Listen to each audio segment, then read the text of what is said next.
is as small as a compact car. So we think it's the ideal design for urban environment, and of course we wanted to introduce a vehicle that is reasonably priced. I know it looks obviously very futuristic. There are some kind of throwback effects like the pop-up event windows on top of this. So it seems like there's some interesting thoughts going on in terms of the features of the car more so than just the aesthetics. From the aesthetics, as you can see, it is symmetrical. So what we also want to bring across that this car is ready for future autonomous driving. So it shows you that maybe in the future where there is no steering wheel in the car anymore, that you as a customer, you don't care which direction the car drives you. It should represent actually a loft on wheels, and this is what we wanted to bring across, and technically the car is pretty much prepared for that. But the car will not be autonomous at launch. We had a very time human being driving at the stage today, and that's the plan going forward for launch. Yes, it is not autonomous from the start, because as I said, it will be reasonably priced, so we have to make sure that the costs are okay.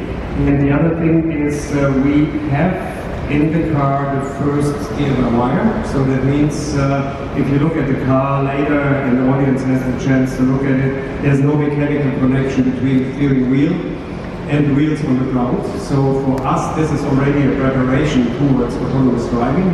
Removing the steering wheel and the steering column isn't a problem, but the steering rack is also prepared for a dual power mode, so we need to have this redundancy because it's required by law. And that creates a very interesting architecture up front, both because of the skateboard battery pack, everything is down low in the car, but the front is open and every fact you can see right through the nose of the car, which is a very different sort of experience you're used to, and a very open dashboard, which is very different. Yeah, it is because since all the components of an EV are actually smaller but very powerful, we could really package everything what usually is in the cabin into what we call a skateboard or a rolling chassis. And this was the idea right from the start, because we could free up all interior and get rid of all unnecessary parts that usually sit in the cabin, because they are all incorporated into the skateboard, including our cooling and heating system. So that gave us the chance to remove the firewall because it's not needed. And with removing the firewall and steer-by-wire, we could open up this big window in the front where you can easily see the road. It lets light into the vehicle, but at the same time, this car is pretty easy to park and to maneuver, because what you see is definitely the end of the front.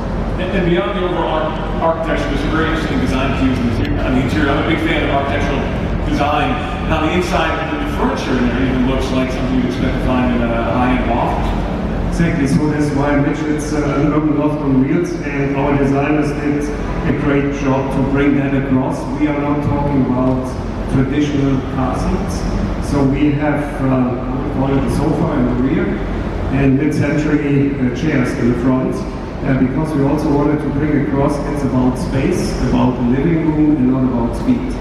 Mid-century modern in your car, that's pretty cool. But there's also some interesting ideas there in terms of this being a shared car and the ability of personalization. You've got these things along the side that you can clip and hang things onto and personalize the car a little bit. Something like that. And that's what we call it. If we open the door later, you can see we call it a pegboard. You can personalize the interior. You can put on the pegboard whatever you want as a customer, and not what the car manufacturer tells you is needed.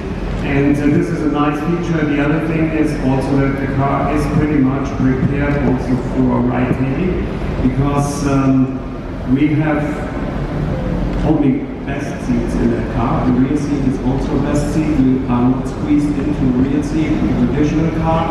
And the traditional cars, they usually have the best seat behind the steering wheel, and for ride-hailing car, you have to have the best seat for a customer.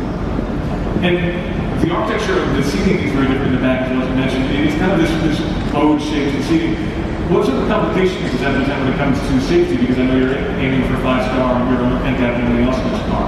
It is actually not a safety risk. It's quite the opposite. We have 3 seats in the rear, and rather you sit like this or you sit straight, you can do that in other seats as well. There are 3 seat belts in the rear. We have 2 seats attached to the door, so side-facing seats. So they are equipped with a lap belt as well, and of course 2 seats in the front.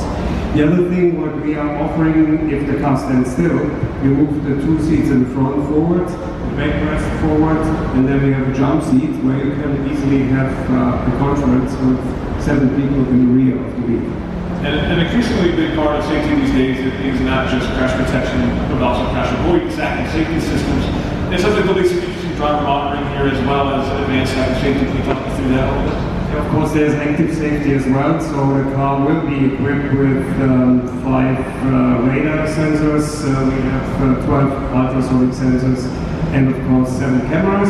1 camera is also inward facing, that makes it easier in autonomous mode to recognize if the driver pays attention or not. If he doesn't pay attention, you get a signal. If you pay attention, you don't. So these are the things that come with the start of the vehicle, and I would consider this a level 2+ or 2.5 autonomous driver. And that goes beyond even just prompting the driver to pay attention, but you might even not put a blind spot warning if you notice the driver is actually already checked the blind spot. That's something interesting I haven't seen that before. This is exactly what we wanted to do, because it's sometimes annoying, and we see in today's cars some of the drivers, they switch the systems off, which was not the idea when they got invented. And in our case, we just watch the driver, and if he pays attention, there's no alarm. If he does not, yeah, the best safety system's not going to keep you very safe if it's turned off. Now, normally I would ask you, when can I buy a car like this? But of course, the answer is a little bit complicated because I won't be able to buy a car like this. So this car, if you move from one city to the other, you just give it back. Do you have any thoughts in terms of upgrades, being able to trade your car in, being able to move up to a different model, assuming there is a different model to come? Yeah, since we have also the advantage to depreciate the real value of the car over a longer lifetime, over longer periods, you as a customer have the chance either to keep it or to bring it back, because we've incorporated into our business case 2 life cycle impulses. So that means the first one after 3 years, the second one after 6 years. Okay. We use that to refurbish the car, but at the same time upgrade it if the level of autonomy 3 or 4 is available for a reasonable price. We can easily upgrade the vehicle because all the infrastructure, all the commuting power, computing power, and the domain controllers in the car are designed to be easily upgraded. Beyond upgrades, what kind of refurbishment would you expect from a car that's going to It depends on the usage of the vehicle. So some cars are heavily used, so it's today in every leasing model as well. So you can see that you might change the seat cover, or maybe the carpet, or the headliner, or whatever is necessary. And this is what we will do with the refurbishment. And would those cars then be provided as new, or would it be at like a discounted rate for that? After a certain age of the vehicle, we have really the opportunity to lower the monthly subscription and offer a car that is renewed for the lower monthly fee. We've seen a lot of manufacturers trying to make the subscription model work, put by Cadillac and by Volvo, things like that. Different approaches from different manufacturers, but it doesn't seem like any of them have really kind of cracked that solution. What makes this different, and how is this going to be successful? In our case, there are a couple of things that we do different. Since we start from scratch, we don't have a dealership, so we also have no heritage. And the subscription models you see today, they come on top of an existing dealership, they come on top of an existing leasing infrastructure, and this is why they are quite expensive. And in our case, we save money in a couple of different ways. The first is our architecture is designed in a way that the development costs are low. We go asset light, for instance, using contract manufacture. So we are not investing in our own production facility, and the car outer skin is thermoplastic. So that means there is for the production no paint booth required, and the paint booth, by the way, is the biggest investment in a production company.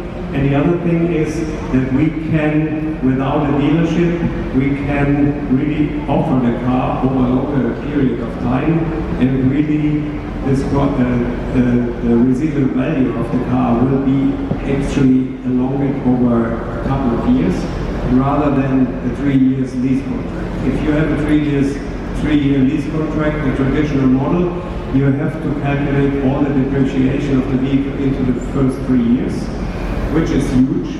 especially when it comes to EV. Some EVs, their value drops after the first 3 years by more than 50%. In our case, we have a way longer depreciation time, which is a couple of years longer, and that makes it much easier to depreciate them. And we are having no used cars because we refurbish the cars and use them again.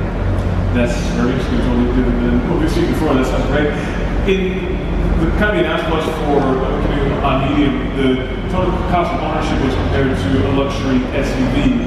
Can you give me some idea of what sort of consumers you'll be targeting with this initial release? What sort of things that you think consumers will be looking for in a product like this? It is actually, we are looking for consumers that cover pretty much the whole range of age, younger consumers and older ones. So the only thing what we are doing different, we designed the car for the urban environment. So that means we are really targeting the city dwellers rather than people in the Midwest. So that means also we are going to introduce the vehicle city by city, not country by country.